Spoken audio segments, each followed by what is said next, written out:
예, 오늘 5월 8일입니다. 또 어버이날. 다들 부모님 또 찾아뵙기도 하시고 연락도 하셨을 텐데, 오늘만큼은 우리의 육신의 부모님, 또 우리의 영혼의 부모이신 하나님께 또 감사 영광 돌리는 귀한 하루가 되기를 간절히 바랍니다. 병원에 이렇게 환우분들 만나다 보면 아주 자주 듣는 이야기가 몇 개 있습니다. 병원에 오면 되게 따뜻하다, 편안하다, 또 은혜롭다 이런 얘기를 많이 듣죠. 한 분이 여기 물된 동산 예배당에 오셔서 그분은 간병사신데 기도하시러 오셨는데 어 뭐 그러니까 그분 얘긴데 그분이 이제 여기 앉아서 기도를 하는데 갑자기 성령의 충만한 임재를 느꼈다 이런 얘기를 하시더라고요. 그래서 뭐 개인의 차이가 있긴 있겠습니다만 분명한 사실은 은혜가 있다는 것은 공통된 사실입니다. 이곳에서 예배드리는 것, 또 하나님께서 함께 하신다는 것, 또 하나님이 함께 하시는 현장에서 일을 한다는 것, 정말 큰 축복이 아닐 수가 없습니다. 우리 한번 옆에 있는 분에게 이렇게 인사합시다. 당신은 축복받은 사람입니다. 당신은 축복받은 사람입니다. 그렇습니다. 우리 정말 축복받은 사람이고 축복의 주인공이 될 것이고 더 많은 사람들에게 예수 그리스도를 전하게 될 줄로 믿습니다. 예, 뭐 없을 수도 있죠. 네, 나중에 챙겨주십시오. 어, 오늘 10번째 시간입니다. 그동안 우리가 다윗에 대해서 함께 계속 말씀을 나누고 있는데요.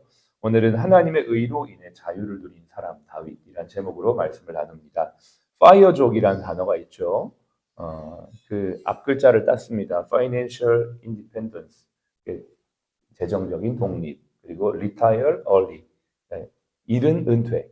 이걸 앞에 글자만 따가지고 Fire라고 하는 단어를 신조어를 만들었는데 말 그대로 경제적인 독립, 조기 은퇴를 젊을 때 하자라는 주장을 하는 사람들을 파이어족이라고 합니다. 정말 자유가 주어질까요? 돈 많이 벌고 은퇴 빨리 하면 자유가 주어지지 않을 거라고 저는 확신합니다. 네, 제가 뭐 강하게 확신할 수가 있습니다. 자유가 그렇게 되는 게 아니거든요. 자유는 그렇게 주어지는 게 아닙니다. 사람들이 착각하고 있는 게 돈을 많이 벌고 내가 하고 싶은 대로 살면 자유로울 거라고 생각하지만 절대 그렇지 않습니다. 하나님께서 우리에게 주신 자유는 내가 쟁취하는 게 아니고요. 하나님이 주셔야만 누릴 수 있는 거예요. 이게 이제 성경의 원리입니다. 우리는 이거를 반드시 기억해야만 합니다. 우리 크리스천들 속에서도 내가 무엇을 하면 혹은 내가 무엇이 되면 자유를 얻을 거라고 하는 착각을 가지게 되는데 전혀 그렇지 않습니다. 자유는 하나님이 주시는 거예요. 그래서 요한복음 8장 32절에 진리를 알지니 진리가 너희를 자유케 하리라. 자유는 주어지는 것입니다. 내가 주도적으로 쟁취하는 게 아니고 수동적으로 하나님이 주셔야만 하는 것이죠. 그래서 이 자유는 예수 그리스도 안에만 있어요. 하나님을 우리는 어떻게 믿습니까? 창조주 하나님으로 믿습니다. 세상 만물을 창조하시고 우리를 창조하신 그분이 우리 이 땅에 태어나게 하셨고 우리의 모든 인생이 하나님 안에 있다는 것을 믿는 믿음, 그리고 그 믿음 안에 인생을 맡기는 사람에게 무엇이 주어집니까? 이제 내가 내 인생 책임지지 않아도 되는 자유. 진짜 죄 용서받고 하나님의 인도하심과 함께하심. 아까 권사님 얘기하셨는데 내 아버지가 계시니까 내가 무엇을 구해도 내가 어떠한 것을 요구해도 하나님이 하나님의 뜻대로 기도에 응답해 주실 것이라는 그 믿음이 우리를 자유케 하는 것인 줄로 믿습니다. 우리 직원들이 예수 안으로 다 들어와야 된다라는 생각을 해요. 우리 직원들에게 최고의 복지가 뭘까? 우리 직원들이 이 병원에서 일하는 동안 예수님을 만나고 예수님 안에 있는 진짜 자유를 발견하는 것. 이게 진짜 영적인 복지, 더 나아가 육적인 복지가 될 줄로 믿습니다. 그래서 우리 사랑하는 우리 직원 선교회 지체들 아침마다 기도할 때 하나님, 우리 200여 명의 직원들 하나님 택한 자들 다 예수 믿게 해주십시오. 우리 이 기도를 꼭 해야 될 줄로 믿습니다. 날마다 믿는 자의 수가 늘어나는 거죠. 우리끼리 예배 드리는 거 참 좋습니다. 근데 우리끼리만의 문제가 아니죠. 그들만의 리그가 아니라 우리가 기도하고 예배 드려서 정말 예수 믿는 사람들이 더 많아지는 역사, 날마다 예수 믿는 역사가 일어나기를 간절히 바랍니다. 병실에서도 그러한 일들이 일어나고 우리 직원들 안에서도 그러한 역사가 일어나는 것. 그래서 진짜 자유를 느끼고 깨닫는 것. 이게 우리 병원을 정말 세상에서도 경쟁력 있게 하는 능력이 될 줄로 믿습니다. 오늘 본문에서 이 다윗이요 자유케 하는 진리를 깨달았다라고 고백하고 있습니다. 구절을 한번 볼까요? 같이 읽겠습니다. 내가 많은 회중 가운데서 의의 기쁜 소식을 전하였나이다. 여호와여, 내가 내 입술을 닫지 아니할 줄을 주께서 아시나이다. 여기 보면 눈에 팍 들어오는 표현이 있죠. 의의 기쁜 소식. 누굴까요? 복음입니다. 아니, 다윗이 예수님 태어나시기 전에 1000년 전 사람인데 어떻게 이 사람은 복음이라는 단어를 이렇게 표현할 수 있을까? 참 놀랍습니다. 의의 기쁜 소식. 예, 복음이라는 말 자체가 복복자, 복된 소식, 기쁜 소식이라는 말이잖아요. 근데 의의 기쁜 소식, 지금 복음을 선포하고 있다라고 구절을 보면 다윗을 알 수가 있는 것입니다. 그리고 자신이 이 의의 기쁜 소식을 알고 누리면서 이것을 많은 사람에게 전한다, 이렇게 말합니다. 10절도 조금 다르게 표현하지만 같은 표현이에요. 같이 한번 또 10절도 읽어보겠습니다. 내가 주의 공의를 내 심중에 숨기지 아니하고 주의 성실과 구원을 선포하였으며 내가 주의 인자와 진리를 많은 회중 가운데에서 감추지 아니하였나이다. 표현이 다를 뿐이지 같은 표현이에요. 같은 의미예요. 내가 주의 공의를 내 의가 아니라 내 어떠한 업적이나 나의 어떤 잘남이나 그것을 내가 드러내고 높이는 게 아니고 내가 왕이니까 나의 신분이나 나의 어떤 가진 걸 드러내는 게 아니라 주님의 의를, 주님의 공의를 내가 높이며 고백합니다. 이렇게 말하고 있는 것입니다. 예수님 오기 전에 1000년 전 사람이지만 다윗은 하나님의 의를 고백하고 있어요. 이것은 결국 예수 그리스도를 말하는 거죠. 하나님의 의. 이 땅에 오신 진짜 의 예수 그리스도를 지금 다윗이 고백하고 있는 것입니다. 하나님을 깊이 만났고 교제했던 그는 사도행전에 보면 선지자라는 표현으로 다윗을 묘사하고 있어요. 그렇습니다. 하나님과 깊은 교제를 하는 사람, 하나님을 깊이 만나는 사람은 하나님의 뜻이 무엇인지를 더 구체적으로 알게 되는 모습을 다윗을 통해 볼 수가 있죠. 이것은 다윗만 그런 게 아니고 우리에게도 동일합니다. 우리가 하나님과 깊은 교제를 하면 할수록 어떤 현상이 나타나냐면 하나님의 의가 커지고 나의 의는 작아집니다.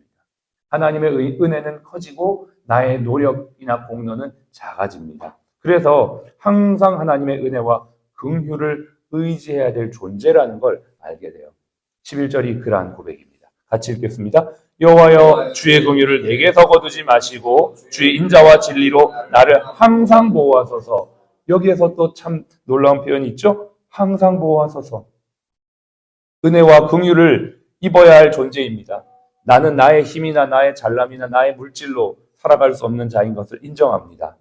주님, 그러므로 나에게 긍휼을 베풀어 주시고 항상 나를 인도해 주십시오. 이 고백을 다윗이 하고 있습니다. 다윗은 다 가진 사람이었습니다. 그는 왕이었습니다. 자신의 말 한마디면 모든 것이 다 가능한 사람이었습니다. 그럼에도 불구하고 그는 교만하지 않았습니다. 늘 겸손했습니다. 그의 겸손함이 오늘 이렇게 11절처럼 고백이 되고 있는 것이죠. 왕이라도 고난이 없지 않습니다. 12절을 보겠습니다. 같이 읽습니다. 수많은 재앙이 나를 둘러싸고 나의 죄악이 나를 덮침으로 우러러볼 수도 없으며 죄가 나의 머리털보다 많음으로 내가 낙심하였습니다. 수많은 재앙이 외적인 재앙을 말하죠. 여러 가지 어려움을 말합니다. 뿐만 아니라 나의 죄악, 내적인 문제죠. 이러한 것들로 인하여 낙심하며 두려워하는 그러한 내후외환의 어려움을 사는 동안 다윗이 경험함에도 불구하고 그는 항상 하나님을 바라며 낙심하지 아니한다라고 고백을 하고 있습니다. 13절이 바로 그 고백입니다. 같이 읽습니다. 여호와여, 은총을 베푸사 나를 구원하소서. 여호와여, 속히 나를 도우소서. 어저께 우리가 다윗의 모습을 보면서 그는 하나님을 기다리고 기다렸다 이렇게 고백을 하는데, 이 기다림은 결국 하나님이 나의 창조주이시고 하나님이 나의 주인이시고 하나님이 나의 인도자시라는 이 믿음과 신뢰를 바탕으로 가능한 기다림입니다. 그는 오늘도 이 아침에 하나님의 은혜를 기다리며 하나님 내게 은총을 베풀어 주십시오라고 고백을 하고 있는 아름다운 모습을 우리는 볼 수가 있습니다. 그렇습니다. 믿음은 자신의 의가 아니라 하나님의 의로움을 의지하는 것이고 자신의 의지나 능력을 의지하는 게 아니라 하나님의 도우심을 구하는 것이 믿음입니다. 믿음의 사람은 그렇다고 해서 아무것도 하지 않는다, 나는 아무 노력도 하지 않는다, 그게 아닙니다. 내가 할 수 있는 최선의 노력을 다하지만 나의 한계를 인정하고 나의 죄를 인정하며 하나님의 도우심을 날마다 구하며 겸손하게 주님을 높이며 살아가는 것, 이게 바로 믿음의 사람인 줄로 믿습니다. 로마서 1장 17절은 말하기를 복음에는 하나님의 의가 나타나서 믿음으로 믿음에 이르게 하나니 기록된 바 오직 의는 복음으로 믿음으로 말미암아 살리라, 이렇게 말하고 있습니다. 같은 맥락이죠. 참 놀랍습니다. 다윗이 예수님 오시기 1000년 전 사람인데 어떻게 이러한 진리를 깨달았을까요? 복음의 능력은 예나 지금에나 같은 것인 줄로 믿습니다.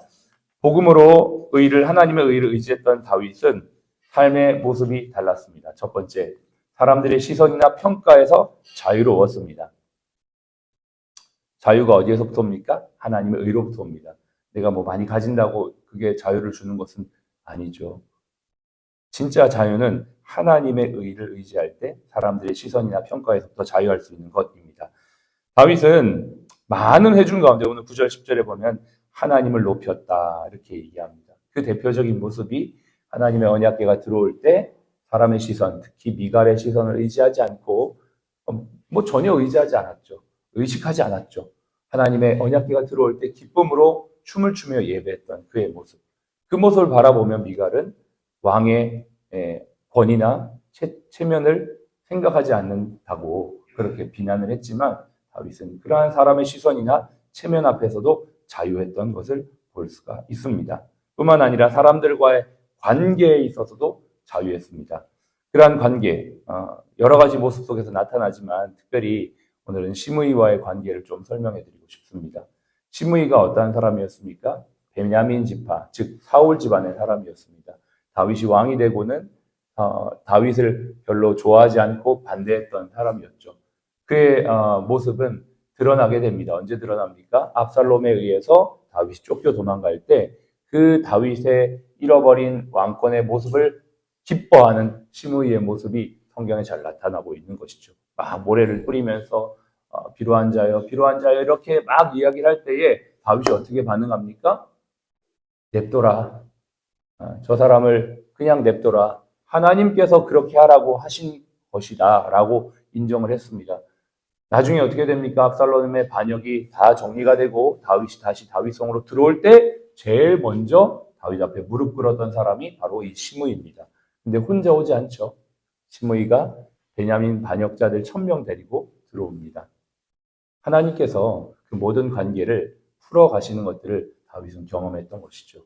우리가 관계에 있어서 자유를 하는 것, 세상에서는 기브 앤 테이크를 말하고 또 여러 가지 무슨 계산을 하면서 이렇게 관계를 맺으라고 하지만 하나님 안에서의 관계는 자유로운 관계, 하나님이 모든 것들을 아름답게 합력해서 이루어 가실 것을 믿는 그 믿음 안에서의 관계인 줄로 믿습니다.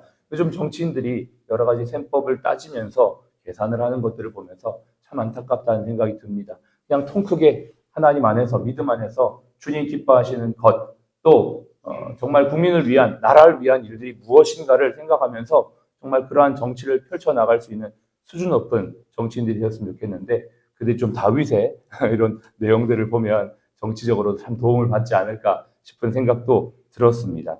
저와 여러분들에게도 오늘 하나님께서 자유를 주셨습니다. 사람들의 시선과 평가에 대한 자유, 또 사람들과의 관계 안에서 주님의 진리 가운데 행할 때 우리에게 주어지는 자유가 있습니다. 그 자유 안에서 오늘도 기쁨을 누리시는, 그리고 오늘 하루 주어진 모든 것을 최선을 다해 주님께 내어 맡겨 주님께 영광 돌리는 저와 여러분의 삶이 되시기를 주의 이름으로 축복합니다.